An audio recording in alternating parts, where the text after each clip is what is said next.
Linkara can't find the codex in the ship, so Zod threatens Martha and gets tackled into town by Superman, who screams that he won't let him hurt his mother. This does a lot of collateral damage right from the get-go, even blowing up a gas station and probably killing or injuring anyone there. But hey, we don't see anything, so we can probably assume it's okay. Now, I will be a little more forgiving of this sequence than most people have. Clark is inexperienced. He's pissed off. He's worried about his mom. It's understandable that he wasn't thinking when he ended up bringing the fight to Smallville. It's just everything after this part that's an issue. The other Kryptonians arrive and grab Zod, Faora and Namek staying behind to fight him. Now, seeing all this damage and destruction and all the people fleeing, Clark should be trying to take the fight elsewhere. But instead, he tells the people, "Get inside, it's not safe." He fully intends to fight them here. Oh, and then the military shows up to make things worse, firing at all three of them in the middle of the street without regard for civilians in the area. I'm the government. I'm the government. I'm the reason nothing works. The one thing I'll grant this fight is that while far too many shots are just quick, high-impact, send people flying for a bit kind of shots, we do finally have a proper Superman brawl. It's not perfect, but it's superpowered beings hitting each other. We can see the action and mostly follow it. The fights in the original Reeve movies were not great. The fighting wasn't really the point of them after all, but when the fight with Nuclear Man is one of the better fight scenes in the series, you know something's wrong. Oh, another good moment. Superman rescuing a soldier and then asking if he's okay. Ugh, I feel dirty giving any praise to this film. What's something else I can complain about? Ooh, the heat vision. He saved us. Okay, that line has been rightfully mocked time and again because, well, she's saying this while they're in the massive crater that was Metropolis, which is, of course, magically repaired in 2 years for Batman v Superman. But here's my question. If we take this at face value, how does she know that? She spent the last few minutes stuck under debris, and he was pretty far away while the ship got destroyed. And she's never seen him before. How does she know who he is? How does she know he did anything? I guess she's just assuming since he saved Lois and didn't get sucked into the portal, but still. You know they say it's all downhill after the first kiss. That's true. This movie does go downhill after this moment, and it wasn't exactly starting very high to begin with. Zod is alive, and naturally, he is pissed. And yeah, at this point, Superman should really try to bring the fight elsewhere, especially as he knows all the destruction that can still be wrought. But nope. Gasoline truck sent at him? Just dodge over it so it can explode and send more buildings toppling. Grab Zod and fly him away from the city?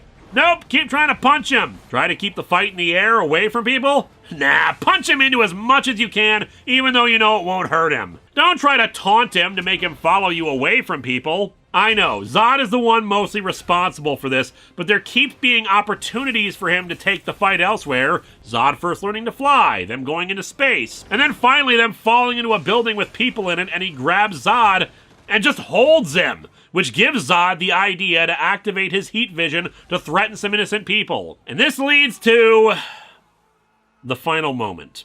The thing that made this movie irredeemable in my eyes. Superman pleads with Zod not to do this. Zod refuses to stop, and Superman snaps his neck. This scene, and Superman's action right here, this is what finally killed the film for me. Killed any interest I may have had in further DC projects set in this universe or with this Superman. The rest of the film sucked, but in a, whatever, move on kind of way. But this is what made me hate the movie. Superman is supposed to be better than us.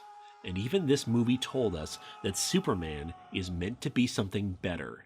The light to guide humanity to something better. And a Superman that kills most certainly is not any of that. In Infinite Crisis, the modern Superman told his Earth 2 counterpart that his world couldn't be perfect, because a perfect world doesn't need a Superman. And I say that our world doesn't need a Superman that kills, because it makes the world that much worse. In my opinion, and you can disagree with me, but I'm going to keep saying it because it's my show, Superman should never, ever, ever, ever kill.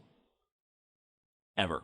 And I know that some of you are just lining up in the comments. But wait, what about this comic story where he does kill or is okay with it? Or he killed in this comic, but he felt really bad about it. Those few times when in modern comics, Superman has taken a life, citing them as some sort of, but it's comic accurate, Linkara, kind of things. And to that I say, Batman hates rock and roll, except he's also a big fan of The Clash. Wonder Woman worked at a Taco Bell for a while, but didn't know how to pump gas. Ted Kord was a money-grubbing jokester, always making get-rich-quick schemes. And also, he was a serious crime fighter and a genius that allowed him to be a multi-millionaire with his company.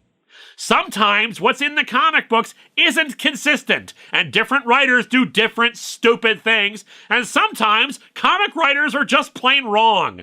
I mean, I'd really hope after me doing this show for 14 years, you'd recognize that. This scene is wrong. This is offensive to me as a Superman fan. This scene is why I hate this movie more than Batman v Superman. All the other stuff was bad. It would have made this just a bad movie already. But this was where I decided that the DC cinematic universe would never, ever be anything close to what it could be. Because it starts with the greatest superhero of all time taking a life. So then, the big question that gets trotted out. What else could Superman have done then? Zod said he'd never stop. He had to do something, right? Well, first of all, Superman's not real. He is a fictional character. So what else could he have done? Whatever the frickin' writer decided he could do. Or not even create that situation to begin with. But, as a writer myself, if you really want some alternatives, da-da-da-da-da-da! Turn Zod's head up towards the sky and keep it there until he ran out of steam. Fly Zod up and away from the people. He has plenty of time while holding him to do that. Superman puts himself in the path of the heat vision, even if just his hand. Use his leg to kick Zod in such a way as to disorient him. Use his own heat vision on the top of Zod's head to disorient and distract him. Use his freezing breath on Zod's head. Admittedly, with this one, I don't think they ever established this version of Superman had the freezing breath, but hey, this is your chance to establish it and stop Zod. Don't have the sequence at all. The climax was the destruction of the ship. Zod either died in the crash or was sucked into the black hole with his forces. End the movie 10 minutes early, and it probably saved you tens of thousands of dollars on all those additional effects shots. Or, in my opinion, the best one, turn Zod's head down at himself. Zod refuses to stop firing. Zod kills himself instead of Superman killing him. Split hairs, perhaps, but Zod could stop shooting the heat vision at any time. So that way, I say Zod is more responsible than Superman. And if you think that in any of these scenarios, Superman wouldn't be able to move his neck, then by that logic, he shouldn't be able to snap it either. Yeah, I know, some of those are not permanent solutions, but at the very least, he could be worn out eventually and I don't know, there's a Phantom Zone projector or something in the crashed scout ship, whatever. As I said, a writer can come up with any other solution than killing. Why did Superman kill Zod? Because they wanted to have Superman kill his enemy and maybe feel bad about it. That's it. And God, maybe I would have been okay with this if they had done some kind of character development with this. A scene where he's lamenting this and he needs to be comforted and Lois and Martha just tell him stuff, it's greater good, just something. But no, it's not. Superman yells out in anguish over this. And next scene, he destroys a drone that was apparently spying on him in front of General Swanwick. He tells him that he's their friend, but to stop trying to figure out his secret identity, and that Swanwick needs to convince the higher-ups to trust him. People criticize this scene too, especially its placement right next to the killing Zod scene, but I don't care. It was a dick move after he just literally saved the world, and who cares about a spy plane after what just happened? And clearly time has passed, and he can't be mopey about his murder forever, I guess.